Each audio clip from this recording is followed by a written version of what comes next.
دوستو، یہ مہینہ اسلامی مہینوں میں شعبان المعظم ہے۔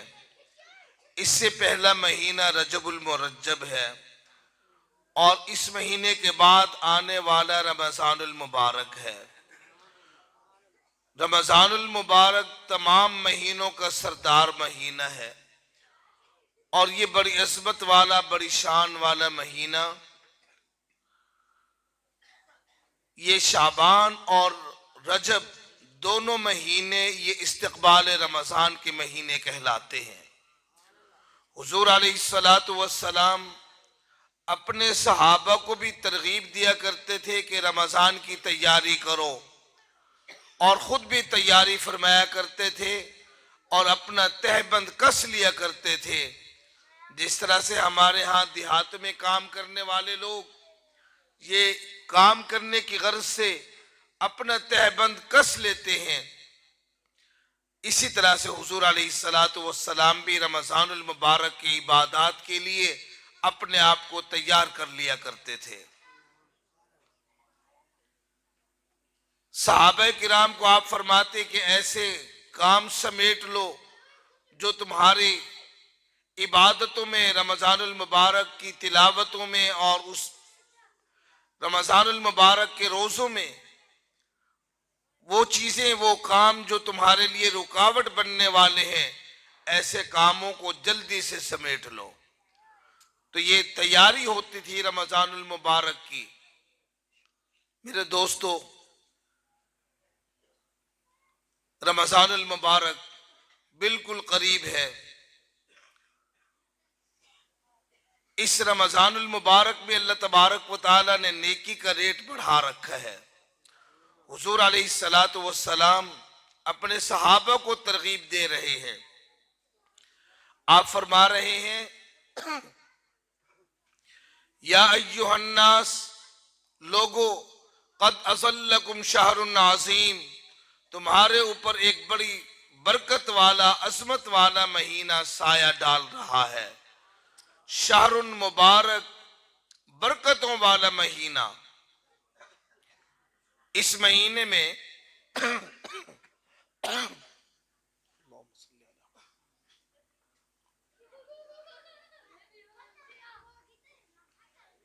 اللہم صلی علی محمد محمد کما صلیت علی ابراہیم،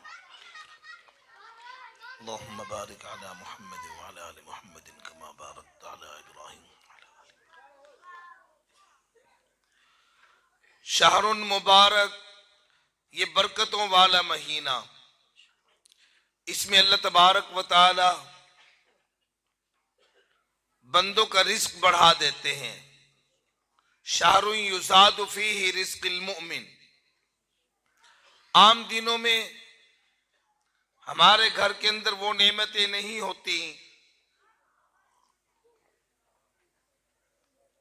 جو رمضان المبارک میں ہمارے افطاری کے وقت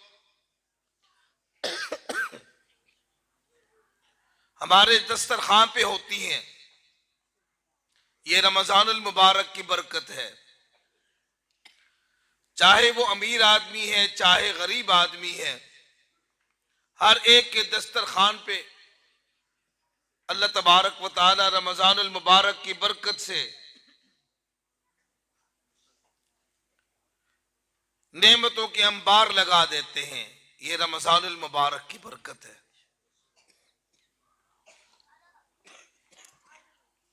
اللہم صلی علی محمد وعلی آلہ وصحبہ وبارک وسلم۔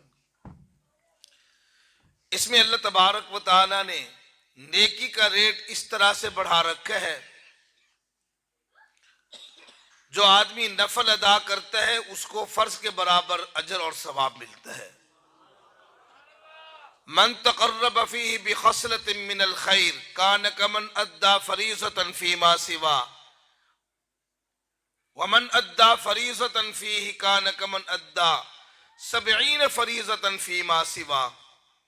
جو آدمی اس مہینے میں ایک فرض ادا کرتا ہے، 70 گنا اس کو اجر اور ثواب عطا کیا جاتا ہے۔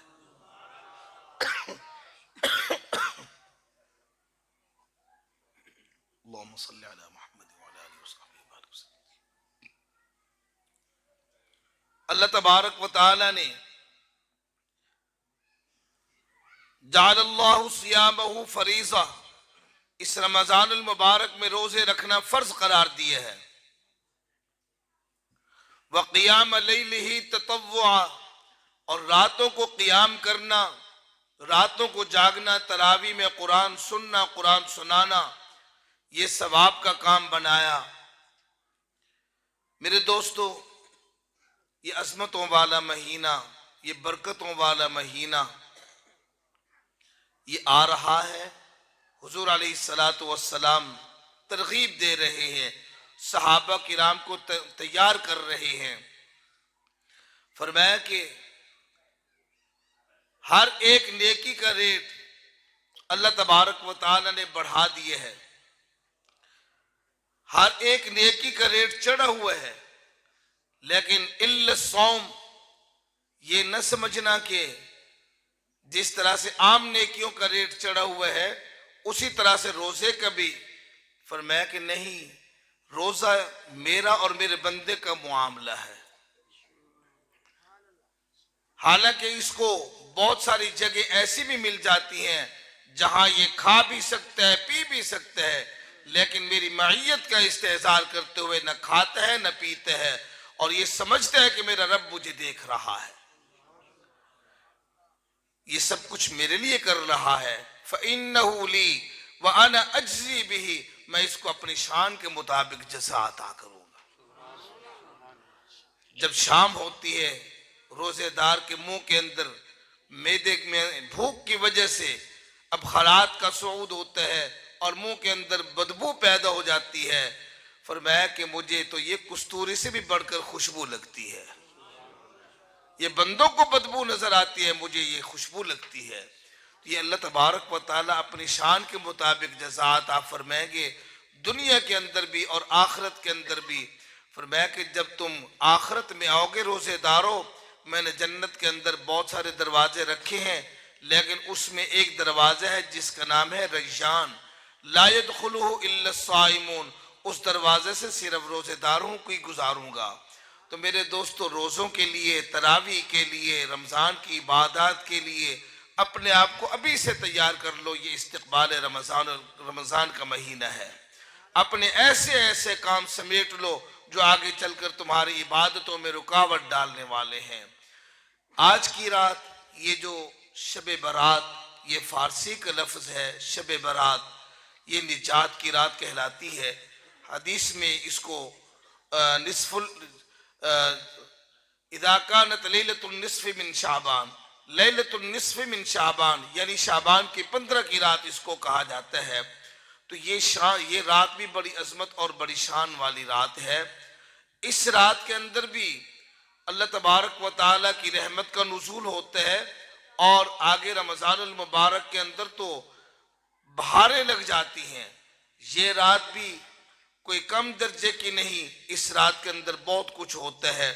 سب سے پہلی بات تو یہ ہے کہ یہ رات جب آتی ہے، سورج غروب ہوتا ہے، ان اللہ تعالی لیطلع فی لیلۃ النصف من شعبان الی السماء الدنیا، اس رات کے اندر اللہ تبارک و تعالی آسمان دنیا پر نزول فرماتے ہیں، اور اس میں آ کر اللہ تبارک و تعالی فرشتوں کو دنیا کے اندر بھیج دیتے ہیں اور عام اعلان کرتے ہیں، دنیا میں پھیل جاؤ، جا کر میرے بندوں کو خبر دو، جو مایوس ہو کر بیٹھے ہیں، گناہ کر کر کے میرے دروازے پر نہیں آتے، ان سے کہو حل من مستغفر فاغفر له، ہے کوئی گناہوں کی معافی مانگنے والا، آ جائے میرے دروازے پر، میں اس کے گناہ بخش دوں۔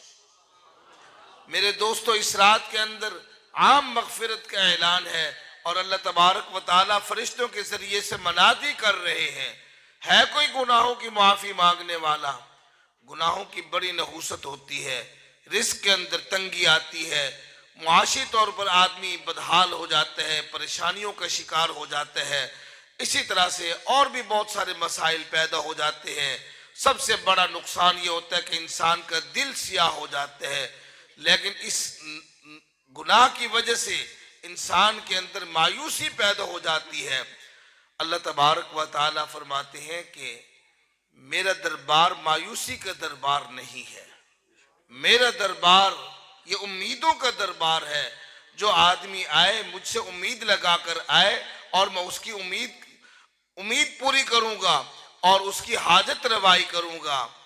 بازا بازا ہرانچے ہستی بازا، گر کافر و گبر و بت پرستی بازا، این درگاہ ما درگاہ نو امیدی نیست، اگر 100 بار توبہ شکستی بازا۔ تو نے جتنے بڑے گناہ کیے ہیں آجا میرے دروازے پر۔ تو مایوس ہوا بیٹھا ہے کہ میں توبہ توڑ چکا، پہلی دفعہ، دوسری دفعہ، تیسری دفعہ، پھر میں کس طرح سے اپنے رب کے سامنے جاؤں؟ اللہ تبارک و تعالیٰ فرماتے ہیں کہ تو جیسا کیسا ہے، تو نے جتنے بڑے گناہ کیے، اور اگر تو 100 مرتبہ بھی توبہ توڑ چکا ہے پھر بھی میرے دروازے پہ آ جائے، تیرے سارے گناہ بخش دوں گا۔ اس رات کے اندر عام مغفرت کا اعلان ہے میرے دوستو، اور اللہ تبارک و تعالیٰ اتنی خلقت کی مغفرت فرما رہے ہیں۔ اس زمانے کے اندر ایک بہت بڑا قبیلہ تھا بنو کلب، اور قبیلہ بھی بہت بڑا، ان کی بکریوں کے بال بھی، بکریوں کے ریوڑ بھی بہت زیادہ۔ حضور علیہ السلام فرماتے ہیں کہ اس رات کے اندر قبیلہ بنو کلب کی بکریوں کے بالوں سے بھی زیادہ لوگوں کی مغفرت ہوتی ہے۔ اور اس رات کے اندر بہت سارے کام ہوتے ہیں جن کا ہمیں پتہ نہیں ہے۔ ایک تو بات ساتھ کے ساتھ یہ بتاتا چلوں، عام مغفرت کے باوجود چند بد نصیب ہیں کہ جن کی اس رات کے اندر مغفرت نہیں، جو خالی لوٹ کر چلے جاتے ہیں، ان کا دامن خالی ہوتا ہے۔ کون ہے؟ فرمایا کہ الا لمشرکن، جو آدمی شرک کرتا ہے اس کی اس رات کے اندر مغفرت نہیں۔ مشاحن، جو دل کے اندر کینہ رکھتا ہے، بغض اور حسد رکھتا ہے، دوسروں کی بدخواہی کرتا ہے، دوسروں کو نقصان پہنچاتا ہے، ایسے کی بھی اس رات کے اندر مغفرت نہیں۔ تیسرا وہ آدمی جو اپنا تہبند اور اپنی شلوار ٹخنوں سے نیچے رکھتے ہیں، ایسے آدمی کی بھی اس رات کے اندر مغفرت نہیں۔ مدمن الخمر، جو آدمی شراب پینے والا ہے اس کی اس رات کے اندر مغفرت نہیں ہے۔ اور وہ آدمی جو والدین کا نافرمان ہے، اس آدمی کی بھی اس رات کے اندر مغفرت نہیں ہے۔ میرے دوستو، ہم اپنا محاسبہ کریں کہ ہمارے اندر تو یہ چیزیں نہیں پائی جاتی، کہیں ہم اس وجہ سے اس رات کے اندر مغفرت سے محروم ہو جائیں۔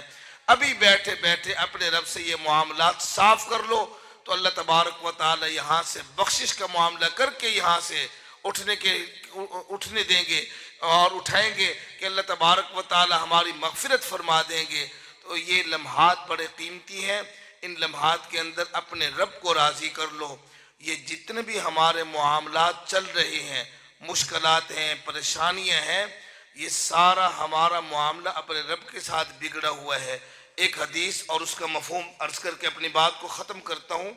اللہ تبارک و تعالیٰ فرماتے ہیں کہ انا مالک الملک، میں بادشاہ ہوں، وَأَنَا مَالِكُ الْمُلُوكِ، اس کائنات کے اندر جتنی سلطنتیں ہیں، جتنی بادشاہتیں ہیں، جتنے بادشاہ ہیں، ان تمام بادشاہوں کا میں اکیلا بادشاہ ہوں۔